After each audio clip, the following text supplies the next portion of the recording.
صلی اللہ علیہ وسلم نے فرمایا اپنے ایمان کو تازہ کرتے رہا کرو.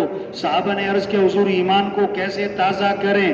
فرمایا لا الہ الا اللہ، اس کو کثرت سے پڑھا کرو. آپ نے فرمایا جو 100 مرتبہ پڑھے لا الہ الا اللہ لا الہ الا اللہ، جو 100 مرتبہ روزانہ پڑھے گا، جب قیامت کے دن اٹھے گا تو اس کا چہرہ 14ویں رات کے چاند کی طرح چمک رہا ہو. فرمایا جو کثرت سے درود شریف پڑھے گا جنت میں اسے میرا پڑوس ملے گا. کیا فرمایا روشن رات یعنی جمعرات، روشن دن یعنی جمعے کا دن، اس میں کثرت سے درود شریف پڑھا کرو.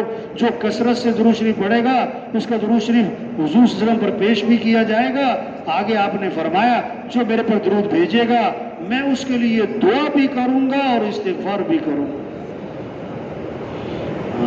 اطمینان اللہ کی یاد میں ہے، اللہ کی یاد میں ہے.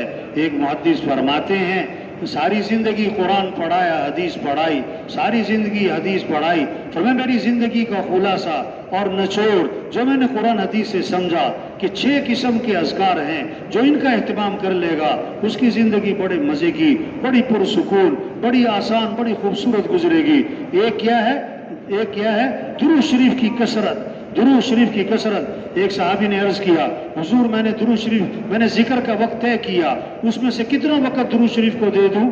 تہائی دے دوں میں زیادہ کرو تو بہتر، آدھا دے دوں کہ زیادہ کرو تو بہتر، 2/3 دے دوں کہ زیادہ کرو تو بہتر؟ میں نے کہا اچھا میں سارا وقت درود شریف پڑھتا رہوں گا.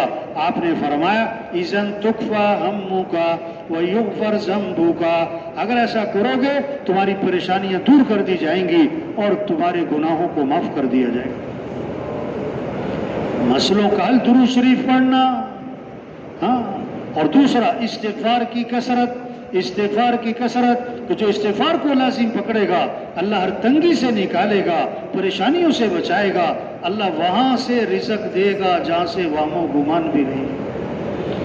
ہاں، استغفار مسئلوں کا حل ہے، استغفار مسئلوں کا حل ہے. تیسرا لا حول ولا قوت الا باللہ، لا حول ولا قوت الا باللہ.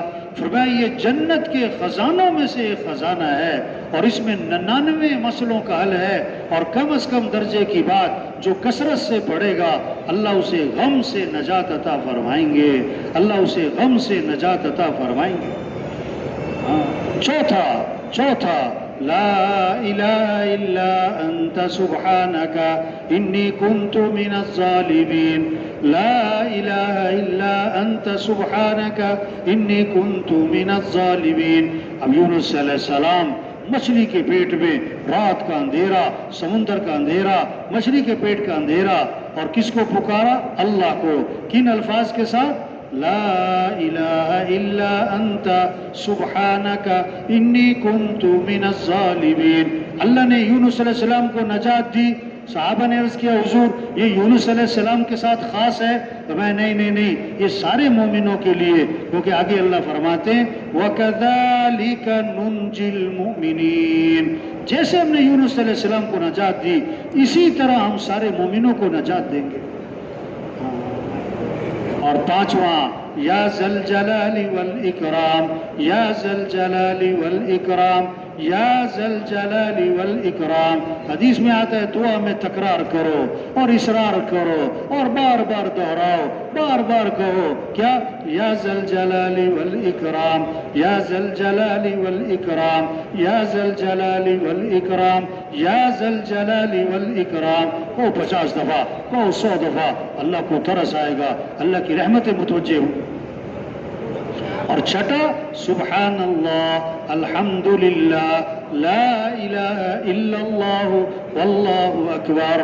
یہ 6 قسم کے اذکار کہ جو اپنی زندگی میں معمول بنا لے گا اس کی زندگی بڑی آسان ہو جائے گی، بڑی پرسکون ہو جائے گی، بڑی اطمینان والی ہوگی. پیسوں سے نہیں، چیزوں سے نہیں، گاڑیوں سے نہیں، کوٹھیوں سے نہیں، بنگلوں سے نہیں، عہدوں سے نہیں، زیور فرنیچر سے نہیں. یہ اعمال ہیں. زندگی اعمال سے بنتی ہے، مال سے نہیں بنتی. زندگی اعمال سے بنتی. کامیابی کا تعلق مال سے نہیں، اعمال سے ہے. کامیابی کا تعلق اعمال سے ہے. اللہ کی مدد مال والوں کے ساتھ نہیں، اعمال والوں کے ساتھ ہے.